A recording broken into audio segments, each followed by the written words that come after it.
जिस तरह से prevention of money laundering act के तहत धारा 70 को यहाँ पर लागू करने की कोशिश की जा रही है, क्योंकि ईडी की तरफ से जो वरिष्ठ वकील पेश किए गए थे उनका कहना साफ तौर पर रहा था कि आम आदमी पार्टी को दोषी करार दिए जाने पर विचार विमर्श चल रहा है। और ये बातें तब कही गई थी सुप्रीम कोर्ट में जब मनीष सिसोदिया के मामले में सुनवाई चल रही थी। तो ऐसे में देखा जाए मनीष सिसोदिया के मामले को ध्यान में रखते हुए संजय सिंह के मामले को देखा जा रहा है, क्योंकि मनीष सिसोदिया जिनको जेल में 300 से अधिक दिन हो चुके हैं, फरवरी के महीने में ईडी ने उन्हें अपनी हिरासत में लिया था और आज भी वह जेल में है। देखा गया है कि उनकी पत्नी जो बीमार है उसको ध्यान में रखते हुए उन्हें रिहाई तक नहीं मिली। जो नेता हैं आम आदमी पार्टी के, वो जेल में जिस तरह से गए हैं और जो बाहर हैं वो भी ये बात कहते हुए नजर आ रहे हैं कि हमें कोई डर नहीं है, हम जेल से अपनी सरकार चला लेंगे और या मैं इस्तीफा दे दूं। कई नेता ऐसे भी हैं जो भगत सिंह से तुलना करते हुए नजर आते हैं। तो जो मोटिव है वो साफ नजर आता है कि लोगों के साथ में और अटैचमेंट करना और साथ में ये भी दिखाना कि भाई जो बीजेपी उनके साथ जो कर रही है वो बेहद ऐसा काम कर रही है जिसकी कोई तुलना नहीं हो सकती। और जो समझ में आ रहा है कि बीजेपी उनकी पार्टी को ख़त्म करना चाहती है या फिर पूरी तरह से दबा के रखना चाहती है, इसीलिए तमाम सारे इल्ज़ाम उनके ऊपर लगाए जा रहे हैं। लगातार इल्ज़ामों की झड़ी है वो आम आदमी पार्टी के ऊपर लग गई है।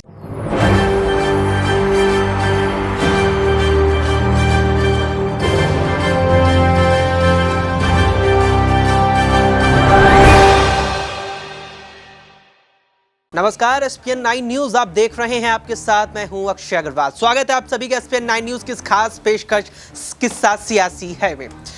बीती शुक्रवार को यहां आम आदमी पार्टी के राज्यसभा सांसद संजय सिंह की दिल्ली के राउज एवेन्यू कोर्ट में छठी मर्तबा पेशी थी और उम्मीद लग रही थी कि जिस तरह कल यानी कि शुक्रवार को ही यहां पर सत्येंद्र जैन को यहां पर सुप्रीम कोर्ट से अंतरिम जमानत जो बढ़ा दी गई सत्येंद्र जैन की, उसी तरह यहां पर संजय सिंह को भी कहीं ना कहीं राउज एवेन्यू से राहत मिल सकती है। लेकिन ऐसा नहीं हुआ और एक बार फिर संजय सिंह को मिली है यहां पर तारीख, जहां पर उम्मीद लगाई जा रही थी कि संजय सिंह को जिस तरह लगातार तारीख पर तारीख मिलती रही, इस दफे उन्हें कहीं ना कहीं इस मामले में अब जाकर राहत मिल सकती है, लेकिन मिली है तारीख। ऐसे में अब कई सवाल हैं जो लगातार उठते आ रहे थे और वही सवाल बरकरार है, साथ में और भी कई सवाल इस पूरे मामले पर खड़े हो गए हैं। आपको बता दें कि पिछले महीने यहां 4 अक्टूबर को संजय सिंह को दिल्ली में कथित शराब घोटाले में आरोपी बनाकर ईडी ने गिरफ्तार किया था, जिसके बाद 5 अक्टूबर को दिल्ली के राउज एवेन्यू कोर्ट में उनकी पेशी थी और लगातार उसके बाद से उनकी रिमांड बढ़ती चली गई। और इस वक्त संजय सिंह जिस तरह 24 नवंबर यानी बीते शुक्रवार को राउज एवेन्यू में पेश हुए थे, तो वहां कोर्ट ने 10 और दिन की उनकी न्यायिक हिरासत बढ़ा दी है, जो अब 4 दिसंबर तक पहुंच गई है। ऐसे में कई सवाल हैं और इन्हीं सवालों के जवाब न्यूज रूम में मौजूद अपने ही साथियों से हम लेंगे। सबसे पहले यहां आकाश से शुरुआत करते हैं। आकाश से जानते हैं कि आकाश, 10 दिन और न्यायिक हिरासत बढ़ गई है संजय सिंह की, लेकिन जो सत्येंद्र जैन है उनकी जो अंतरिम जमानत पर बाहर चल रहे थे, उनकी नए अंतरिम जमानत बढ़ गई है, लेकिन संजय सिंह को फिर झटका लगा है। क्या 4 दिसंबर को भी झटका लगते हम देख रहे हैं? जी वाकई में देखिए, पिछली बार भी यही हुआ था कि इनकी जो है पेशी होनी थी और तब भी कहा जा रहा था कि इस बार उनको जमानत मिल सकती है, लेकिन फिर से कोर्ट पहुंचते और राउज एवेन्यू कोर्ट यहां पर फिर से तारीख बढ़ा देती और 4 दिसंबर की तारीख देती। और हो ना हो अगली बार फिर से यही होता हुआ नजर आएगा, क्योंकि इस वक्त देश में चुनावी माहौल है और तमाम लोग अपने कामों में लगे। इस वक्त कोर्ट ऐसे फैसलों पर लेने पर कहीं ना कहीं थोड़ा सा कतराएगी, क्योंकि ईडी ने अभी तक कोई सबूत पेश किए नहीं है इनके उसके लिए, और इन्होंने भी अपनी जमानत के लिए, अपनी रिहाई के लिए कोई ऐसे जो है पुख्ता सबूत पेश करते हुए नहीं नजर आए। लेकिन संजय सिंह लगातार एक ही बात बोलते नजर आते हैं। जितनी बार वो बाहर आते हैं, या तो वो मोदी अडानी के रिश्ते पर बोलते हैं या फिर अपनी जमानत पर बोलते हैं कि मैं दोषी नहीं हूं, मुझे फंसाया जा रहा है, भारतीय जनता पार्टी ईडी को दबाव में लेकर सारे काम करा रही है। लेकिन अभी भी कहीं ना कहीं इनकी जो मुश्किलें हैं वो बड़ी हुई हैं और आगे भी इसी तरह हमें जो है देखने को मिल सकता है, क्योंकि पिछली बार ऐसा हुआ, ना सिर्फ पिछली बार, जब से ये जो है फंसे हुए हैं तब से लगातार इनकी सुनवाई को बढ़ाया ही जा रहा है। कभी ईडी को रिमांड ज़्यादा मिल जाती है तो कभी इनको जेल भेज दिया जाता है। तो कहीं ना कहीं मनीष सिसोदिया की तरह इनको भी लंबे समय तक जो है इस तरह कोर्ट के चक्कर लगवाए जाएंगे और अंतिम में जाकर कहीं ना कहीं इनको सजा हो सकती है, जिस प्रकार का माहौल इस बार दिखाई दे रहा है। तो यहाँ पर पूरी संभावना है कि संजय सिंह को इस मामले में सजा भी हो सकती है अगर वो यहाँ पर इस मामले में दोषी पाए जाते हैं। अगला सवाल मेरा यहाँ पर हमारे सहयोगी दिनेश से रहेगा कि दिनेश, जिस तरह से ये भी सवाल उठ रहे हैं कि ईडी ने कोई पुख्ता सबूत पिछले 1.5 महीने में संजय सिंह को लेकर भी यहाँ पर पेश नहीं किए हैं, तो जिस तरह से ये सबूतों का सिलसिला चल रहा है, तो क्या ईडी सबूतों को यहाँ पर इंतजार में, यानी कि सबूतों के लिए वक्त इतना ले लेगा कि 24 के चुनाव आ जाएंगे? देखिए, भारतीय कानून का प्रावधान तो यही है कि आरोपी के खिलाफ सबूत मिलने पर ही उसको दोषी ठहराया जाए। लेकिन बहरहाल चाहे सरकार का दबाव हो, चाहे कुछ भी हो, संजय सिंह, मनीष सिसोदिया को बगैर पुख्ता सबूत मिले और ईडी ने एक तरीके से गिरफ्तार किया। उसके बाद उनको कोर्ट में उनकी पेशी हुई और उनको वहाँ से कोर्ट से सीधा जेल भेज दिया गया। संजय सिंह लगातार कहते रहे हैं कि मेरे खिलाफ कोई सबूत नहीं है, मैं किसी भी प्रकार के घोटाले में शामिल नहीं हूँ। बीजेपी जो है एक तरीके से भेदभावपूर्ण और तानाशाही सरकार चला रही है, विपक्ष को ख़त्म करना चाहती है और इसी मुद्दे को लेकर वो विपक्षी नेताओं पर किसी ना किसी बहाने से कोई ना कोई झूठा आरोप थोप कर और उनको ख़त्म करना चाहती है। और लगातार बीजेपी जो है वो जांच एजेंसियों की आड़ लेकर के और विपक्ष पर निशाना साध रही है। तो इसमें सुप्रीम कोर्ट का भी जो है वो दखल अहम हो जाता है। जिस प्रकार से राउज एवेन्यू कोर्ट ने उनकी जो जमानत याचिका है उसको खारिज कर दिया है, 4 दिसंबर तक उनकी न्यायिक हिरासत को बढ़ा दिया है, जिसके बाद से लगातार ये लग रहा है कि आने वाले 4 दिसंबर को शायद संजय सिंह की जो है न्यायिक हिरासत है वो ख़त्म हो जाएगी, उनको जमानत मिल जाएगी। लेकिन उसके बाद सुप्रीम कोर्ट के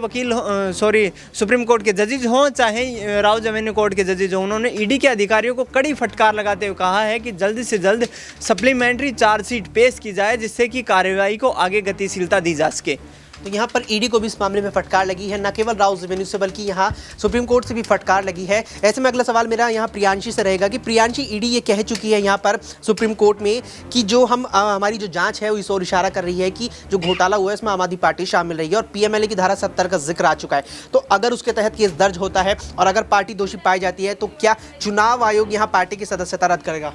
जाहिर है कि यहाँ पर चुनाव आयोग का हस्तक्षेप देखने को मिल सकता है। जिस तरह से prevention of money laundering act के तहत धारा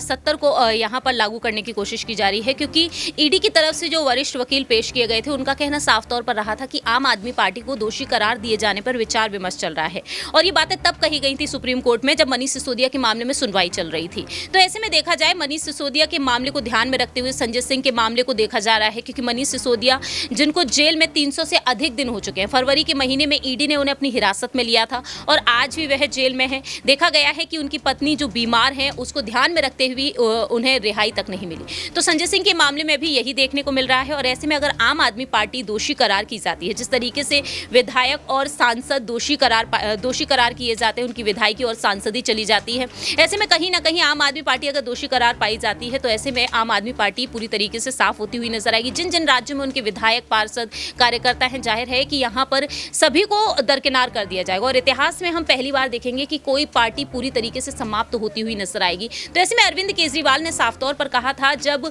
विधायक अमानतुल्ला खान के घर छापेमारी पड़ी थी उस दौरान हमने देखा था कि अरविंद केजरीवाल यही कहते हुए नजर आए थे कि उनकी पार्टी को पूरी तरीके से खत्म करने की कोशिश की जा रही है। तो इस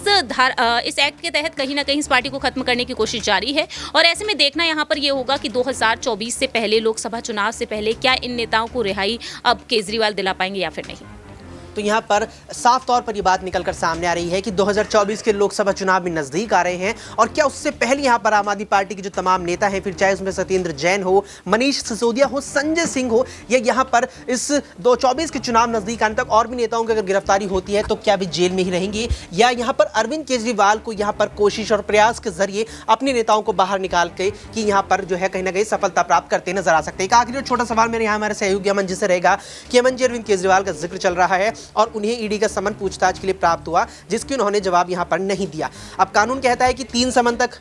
जो है आप जवाब नहीं दे सकते, तीसरे के बाद गैर जमानती वारंट जारी हो सकता है कोर्ट के जरिए, जिसके बाद गिरफ्तारी होगी। तो क्या अरविंद केजरीवाल तीसरे समन तक यहां प्रतीक्षा करेंगे या दूसरे पर ही जवाब दे देंगे, क्योंकि लगता नहीं कि वो यहां चाहेंगे कि उनकी गिरफ्तारी सीधी ईडी करे। देखिए बिल्कुल, और अगर आपने बयान उनका लास्ट सुना हो तो उसमें उन्होंने कहा है ये बात कि मैं सरकार जेल से चलाऊं या मैं इस्तीफ़ा दे दूं। तो इस तरह की बात और इस तरह की जो हालात में वो नज़र आ रहा है तो साफ संदेश जाता है कि उनको भी शायद जेल जाने का मन कर रहा है, ताकि उनको सिंपैथी मिल सके, लोगों का एक जो कह सकते हैं कि इमोशन है वो ज़्यादा निकल कर सामने आए। और यही वजह है कि आम आदमी पार्टी के, जैसा हमने पहले भी देखा संजय सिंह के मामले में, कि कोर्ट ने कहा कि भाई आप जमानत याचिका क्यों दायर नहीं कर देते। तो ऐसे में देखने को यही मिल रहा है कि जो नेता हैं आम आदमी पार्टी के वो जेल में जिस तरह से गए हैं और जो बाहर हैं वो भी ये बात कहते हुए नजर आ रहे हैं कि हमें कोई डर नहीं है, हम जेल से अपने सरकार चला लेंगे और या मैं इस्तीफा दे दूं। कई नेता ऐसे भी हैं जो भगत सिंह से तुलना करते हुए नजर आते हैं। तो जो मोटिव है वो साफ नजर आता है कि लोगों के साथ में और अटैचमेंट करना और साथ में ये भी दिखाना कि भाई जो बीजेपी उनके साथ जो कर रही है वो बेहद ऐसा काम कर रही है जिसकी कोई तुलना नहीं हो सकती। और जो समझ में आ रहा है कि बीजेपी उनकी पार्टी को ख़त्म करना चाहती है या फिर पूरी तरह से दबा के रखना चाहती है, इसीलिए तमाम सारे इल्ज़ाम उनके ऊपर लगाए जा रहे हैं। लगातार इल्ज़ामों की झड़ी है वो आम आदमी पार्टी के ऊपर लग गई है। इसीलिए अरविंद केजरीवाल भी लगातार जो